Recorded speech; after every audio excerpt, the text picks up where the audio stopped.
दर्शकों स्वागत है आपका विधि संयम न्यूज में। मैं हूं कृष्णकांत सिंघारिया। अब देखते हैं दिन भर की खास खबर। प्रधानमंत्री जनमन योजना के तहत कलेक्ट्रेट की सभागार में हुई बैठक। कलेक्टर सहित प्रशासनिक अधिकारी रहे मौजूद।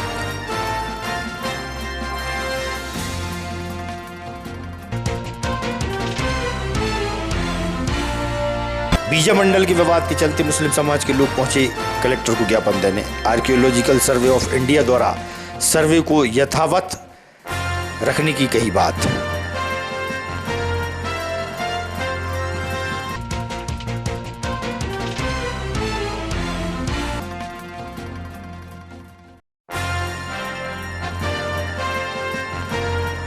और पुराना जिला अस्पताल रोड पर वाहनों के फंसने से लगा जाम। लोग हुए परेशान, यातायात पुलिस नहीं आई नजर।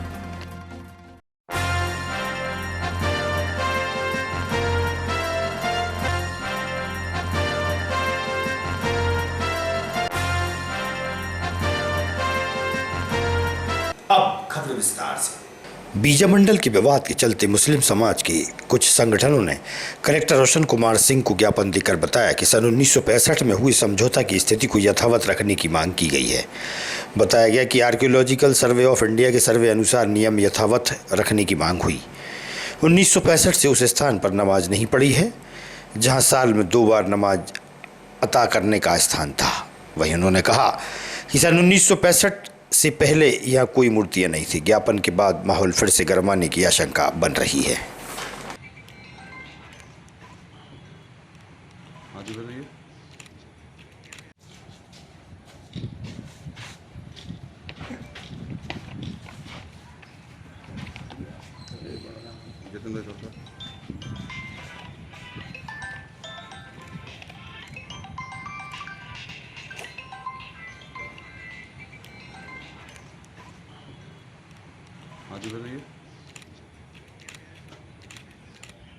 अब पाँच मिनट काजी सैयद साजिद अली, मैं काजी सैयद साजिद अली, काजी शहर विदिशा जी। आज के संबंध में ज्ञापन दे रहे हैं आप। वही जो पिछले दिनों जो विवाद जो उत्पन्न किया जा रहा है, क्या विवाद है, किस तरह का विवाद? यही जो कहा जा रहा है कि भाई बीजा मंडल जो है मतलब हमें चाहिए। तो जो 65 के टाइम पे जो समझौता हुआ है, हम बस ये चाहते हैं कि जो समझौता हुआ है, गवर्नमेंट ने जो ये कहा है कि आर्कियोलॉजिकल डिपार्टमेंट की है, तो समझौता के तहत उसको फिर हमने नमाज पढ़ना छोड़ दी। बस हम इतना चाहते हैं कि यथास्थिति जो है वो रहे, बस इतना चाहते हैं। बस मैं हाजी अब्दुल मजीद मंसूरी, अध्यक्ष जिला मुस्लिम विकास समिति विदिशा। आज के संबंध में आप लोग ज्ञापन दे रहे हैं। हम ये बीजा मंडल पुरानी ईदगाह का जो विवाद चल रहा है उसके संबंध में ज्ञापन देने कलेक्टर, इसके पहले भी हमने 8 तारीख को 8/8/2024 नाग पंचमी के पहले कलेक्टर साहब को, एसपी साहब को हमने एक अपना तरफ से निवेदन कर दिया था कि ये जो है पुरानी ईदगाह है। वो बताएं क्या पूछना है। नहीं, ईदगाह है तो ये अभी लेकिन जो राजस्व विभाग का जो रिकॉर्ड है उसमें बीजा मंडल के नाम से ये दर्ज किया गया। आप कह रहे हैं मस्जिद है, कैसे? नहीं, मस्जिद हम ईदगाह मस्जिद है और साल में 2 मरतबा उसमें ईद की नमाज होती थी। सन 1926 अक्टूबर 1965 को तत्कालीन कमिश्नर महोदय ने विदिशा आकर हिंदू समाज के प्रतिनिधि और मुस्लिम समाज के प्रतिनिधियों को बैठाकर समझौता कराया था। इस पर आए दिन विवाद होता रहता था, उसके समझौते की काफ़ी ये है। आपके बीच में ये भी समझौता हुआ था हिंदू मुस्लिम के बीच में कि ये जो जमीन है आपके पास ईदगाह, वर्तमान ईदगाह की, इसको 2000 रुपए में किसी ने खरीदा गया था। समाज के लोगों ने खरीदा था। हाँ। सन 1907-1-1966 किसके नाम दर्ज है वो? ये अंजुमन मुइनुद्दीन इस्लाम के नाम है और पीर उसका जो सदर है पीर मशीरुद्दीन साहब, उनके नाम से रजिस्ट्री हुई थी। तो मुस्लिम समाज ये दावा करती है कि बीजा मंडल मस्जिद है। बीजा मंदिर ईदगाह मस्जिद है। हाँ, ईदगाह मस्जिद। उसमें 5 टाइम की नमाज रोजाना नहीं होती, साल में 2 मरतबा ईद की नमाज होती है और 1965 के बाद से वो बंद हुई है। इस समझौते के बाद कब होती है, कब से बंद है वो? 1965 के बाद बने, समझौते के बाद से बंद है। 1900 हाँ, उससे नहीं, मस्जिद हमारी ईद की नमाज पढ़ना बंद है इस समझौते के बाद। 26 अक्टूबर 1965 को जो समझौता हुआ है उसके बाद ईद की नमाज। क्या चाहते हैं आप लोग, क्या चाहते हैं?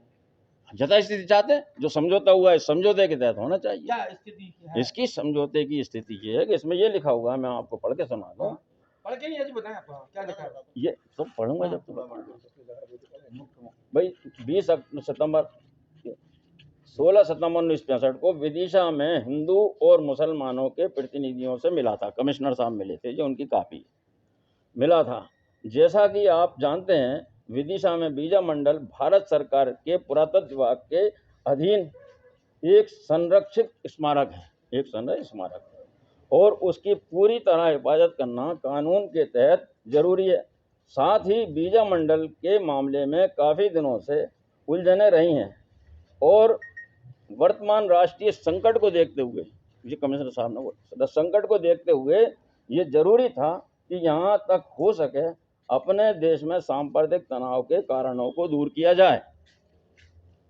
करें। इन दोनों बातों को ध्यान में रखते हुए शासन ने बीजा मंडल के संबंध हाल में ही कुछ निर्णय लिए हैं, जो कि मैं विदिशा के हिंदू और मुसलमान दोनों को बताना चाहता हूँ। नंबर 1, निर्णय ये लिए गए, बीजा मंडल पहले की तरह भारत सरकार के पुरातत्व विभाग के ही अधीन रहेगा। नहीं तो और अब जब बात खत्म हो गई, पुरातत्व के अधीन रहेगा, तो फिर आप उसको बीजा मस्जिद ईदगाह मस्जिद कैसे बता रहे फिर आप? नमाज पढ़ी इसलिए बता ना। अच्छा, 1965 के पहले। 1965 के पहले तो पहले जमाने चली आ रही थी कई वर्षों से, और 6 बार मूर्तियां रहती हैं, नहीं, मस्जिद उस समय में कोई मूर्तियां नहीं थी। जब नहीं ला, ये हमें नहीं मालूम। जब तक नमाज होती थी, जब तक उसमें कोई मूर्तियां नहीं थी, लेकिन मूर्ति होती तो नमाज ही नहीं होती। पिछले 30-35 साल से वहाँ कोई मुसलमानों ने नमाज अदा नहीं की है, कैसे कह रहे हैं आप? इसलिए ये 35-65 से नहीं पढ़ी, मैं खुद तो कह रहा हूँ, 1965 से हमने नमाज नहीं पढ़ी। उस नमाज 1965। जिले में जहां हजारों लाखों बेरोजगार हैं, उसी जिला रोजगार कार्यालय में एक बाबू और एक चौकीदार है चल रहा है, जिनके भरोसे जिला रोजगार कार्यालय है। शिक्षित बेरोजगारों का उद्धार कैसे होगा, आप अंदाजा लगा सकते हैं। कैसे मिलेगा रोजगार? जिला रोजगार कार्यालय में पदस्थ चौकीदार से हुई इस विषय में चर्चा।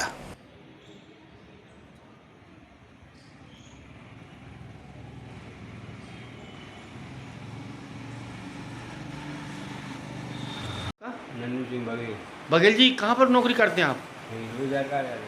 क्या है आप यहाँ पे? प्यून हो। यहाँ पे कितने लोग कर्मचारी काम करते हैं? 3 कर्मचारी काम करते हैं। कौन कौन? एक में एक साहब जी, हाँ, वो ललिता है, वो वहाँ पे अटैच है भोपाल में अटैच है। वो किस पद पे है? वो प्यून की है। प्यून पे ही है। मतलब आप भी प्यून है और ललिता ही प्यून है? मैं वैसे चौकीदार हूँ। चौकीदार हो। और वो ललिता प्यून है। अच्छा, और साहू जी कौन है यहाँ पे? साहब वो है बाबू हैं। केवल 3 लोग हैं यहाँ पर, मतलब 2 लोग ही हैं, मतलब, है ना? ठीक है। और ये श्री के.जी. मिश्रा ये प्रभारी है। प्रभारी हैं। कब आते हैं जी?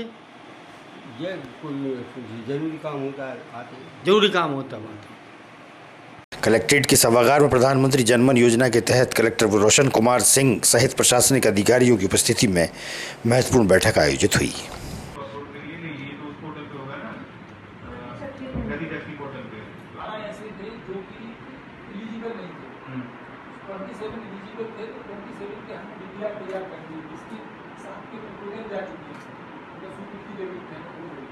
फॉर्मूला जो आपका लगता है वो फॉर्मूला कैसे काम करेगा, ये आपको और सीईओ साहब को आपको समझना पड़ेगा। और वो रिपोर्ट फिर आप जो है हमारे यहाँ पे जो नोडल हैं ई रमेश कुमार साहब, उनको भेजिए। ये स्थिति है हमारी, ताकि उनकी जानकारी में रहे। आप लोग हर दिन अलग आंकड़े बताते हो, ये अलग स्कीम है। इसमें आप बैठिए अपने सीईओ साहब के साथ, ठीक है, जो अभी RDA के साथ बैठिए और बताइए कि ये स्कीम जो है पीएम जनमन योजना में 170 बसाहटें हमारी ऐसी हैं। कुरवाई तहसील के ग्राम माला से बहुजन समाज पार्टी के नेता व जानकी प्रसाद ने जिला मुख्यालय पहुंचकर बताया कि कोटवार द्वारा जमीनी विवाद को लेकर मारपीट की गई है। एडिशनल एसपी से शिकायत करने पहुंचे।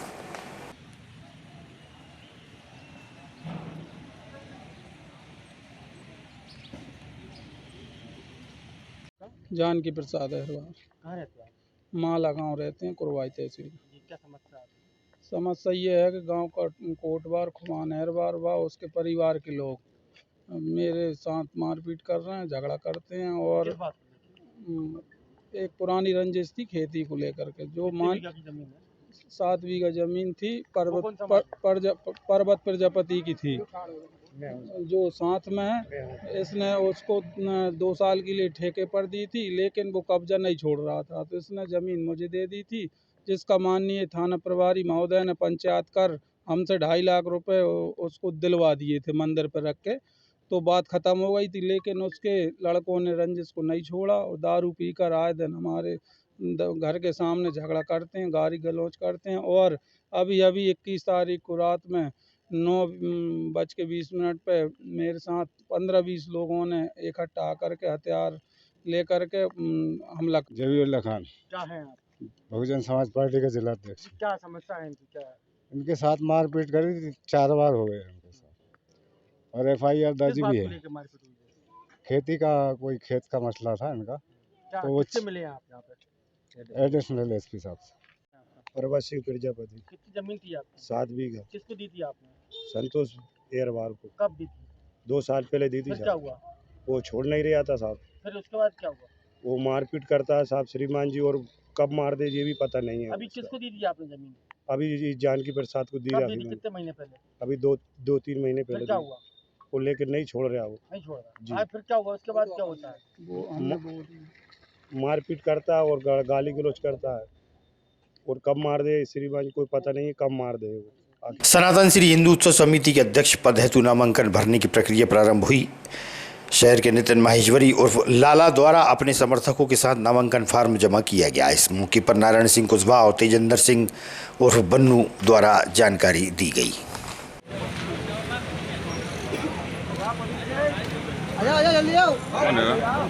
कौन को थोड़ा और ऐसा फैल जाना, थोड़ा और हम तुम्हारे साथ हैं, लाला भैया संघर्ष करो, हम तुम्हारे साथ हैं, लाला भैया संघर्ष करो, हम तुम्हारे साथ हैं। जय श्री राम। के अंदर जहाँ पर जो कार्यालय है श्री सनातन हिंदू उत्सव समिति के, जहाँ पर किस तरह के कार्य चल रहा है?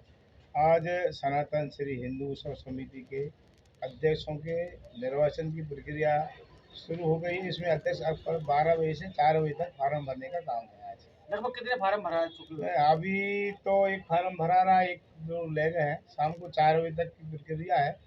और हमारी समिति में लोकतंत्र है, जो समिति का मेंबर है आजीवन, वो फार्म लेकर कोई भी भर सकता, कोई भी चुनाव। कितने फार्म बिके हैं, कुछ आइडिया? अभी 2 फार्म गए। 2 फार्म गए। मैं नितिन माहेश्वरी। महेश्वरी जी, आज आपने सनातन श्री हिंदू उत्सव समिति का जो नामांकन यहाँ पर दाखिल किया, क्या उम्मीद है, मतलब क्या उम्मीद की जाएगी आपसे हमें? सबसे पहले तो सनातन धर्म की रक्षा के लिए जो कार्य होंगे वो सबसे आगे से आगे बढ़कर मैं हिस्सा लूंगा और उन कार्यों को करूंगा। और क्या मतलब जैसे समाज में और भी अपन क्या मैसेज करेंगे? जैसे आज देखा जा रहा है कि नशा में युवा पीढ़ी लिप्त है, सामाजिक धार्मिक कम में है, इसके लिए अपन क्या प्रयास करेंगे आपके द्वारा? उसके लिए जो भी शासन प्रशासन से जो मदद होगी, वो हमारे युवा पीढ़ी को बचाने के लिए जो भी होगी, उसके लिए हम लोग, हमारी समिति सब मिलकर काम करेगी और उसमें अच्छे से अच्छा फैसला लेगी। और आगे अभी जो आपने देखा विजय मंदिर का जो चल रहा है मुद्दा, उस विजय मंदिर को शासकीय और सभी लोगों के साथ मिलकर उस मुद्दे को ख़त्म करेंगे और विजय मंदिर का ताला खुलवाने का जल्द से जल्द प्रयास करेंगे, ताकि वो विजय मंदिर हमारा सब लोग उसके दर्शन कर सकें और उसकी विख्यात सब चीज़ों को जान सकें। स्प्रिंगफील्ड वर्ल्ड स्कूल के विद्यार्थियों द्वारा सिटी पुलिस स्टेशन और पुलिस अधीक्षक कार्यालय का एक शैक्षिक दौरा किया गया था। इस दौरे का उद्देश्य सुरक्षा प्रोटोकॉल और अपराध की रोकथाम के प्रति जागरूकता लाना था। SP दीपक कुमार शुक्ला व TI मनोज दुबे द्वारा कानून के नियमों से अवगत कराया गया और विद्यार्थियों को उज्ज्वल भविष्य की शुभकामनाएं भी दी। स्प्रिंगफील्ड स्कूल का स्टाफ मौजूद रहा। आप देखते हो एक पैनिक क्रिएट होता है सोसाइटी में, एक पूरा डर का माहौल और वैसा हो जाता है। अखबारों में बड़ा बड़ा छपता है और वो सारी चीजें की सब व्यवस्था हुई ध्वस्त और ऐसा वैसा वो सारी चीजें आती हैं। तो हमारा फर्स्ट प्रायोरिटी रहता है क्राइम प्रिवेंशन, अपराध रोकना। हम सारे अपराध लेकिन रोक नहीं सकते, तो जो अपराध हो गया फिर उसका डिटेक्शन एंड इन्वेस्टिगेशन, मतलब पता लगाना कि वो किसने किया और उसको प्रॉपर्ली इन्वेस्टिगेट करना और उसका कोर्ट ट्रायल कराना, उसको सजा दिलाना।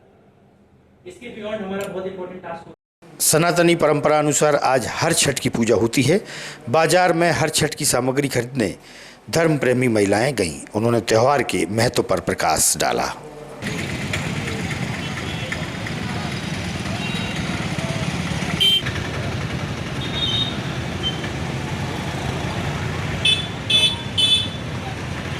मैं सोनम कनेरिया। कनेरिया जी, ये हाँ। जो सामग्री आज आप यहाँ से ले रही हैं, क्या सामग्री है, क्या काम में आती है? ये हरछठ है, इसका हरछठ पे पूजा की जाती है इसकी। ये लड़के के लिए पूजा की जाती है, लड़के के लिए पूजा की जाती है। हरछठ का सामान लेते हैं, 7 दोने लेते हैं इसमें। सामान लगता है इसमें 7 दोने लेते हैं हरछठ का, ये पेड़ पौधे लेते हैं इसमें लेते हैं, उसमें ये मखाने और ये रखते हैं, फूली वगैरह रखते हैं, बस यही सामान रखते हैं। नारियल आज के दिन होती है हरछठ की। ये हिंदू धर्म में हरछठ की पूजा होती है और महिलाएं इसका व्रत भी करती हैं, तो ये उन महिलाओं के लिए ये सामग्री ले जा रहा हूँ। पुराना जिला अस्पताल रोड पर वाहनों के फंसने से काफ़ी देर तक आवागमन बाधित रहा। यातायात व्यवस्था चरमराने से लोगों को आवाजाही में परेशानियों का सामना भी करना पड़ा, जहां यातायात पुलिसकर्मी कहीं नजर नहीं आए। देखिए आप जाम का नज़ारा।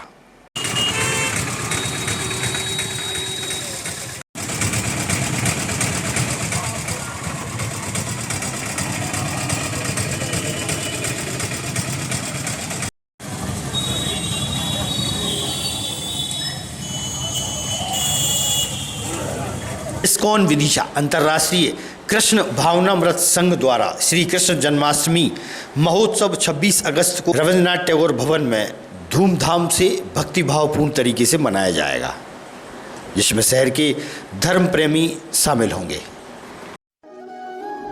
हरे कृष्णा।